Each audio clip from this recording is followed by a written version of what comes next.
Mummy हाँ आज breakfast item कौन? आज मैगी टिके बने दबो। हाँ सब प्रिपरेशन है ना? हाँ हाँ सब प्रिपेयर कर रखिले मैं। हाँ हाँ so hey everyone, let's start our new kitchen mini blog. तो जमती कि आपण मैंने जानी आज हूँ फूड चैलेंज रो डे 10 आज रेसिपी हूँ मसाला मैगी। तो आज मसाला मैगी कर रीजन यहाँ कि मो सान भौणी कही मम्मी को आज तार मैगी खावा को इच्छा हो। तो आम भाविलु कि जदि आम खाऊचु तो सेटा से तार रेसिपीटा आपण मानक सहित सेयार करवाटा तो निहाती जरूरी ना।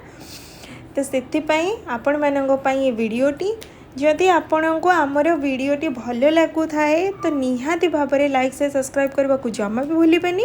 और हाँ प्लीज़ मोर गोटे छोट रिक्वेस्ट रखु आपण मैंने प्लीज़ कमेंट करके जनातु आम कौन कौन रेसिपी आपण मानक पई आनिबो आउ सब्सक्राइब करने को जमा भी भूलिबेनी। मम्मी हाँ मैगी है ना? हाँ रेडी अरे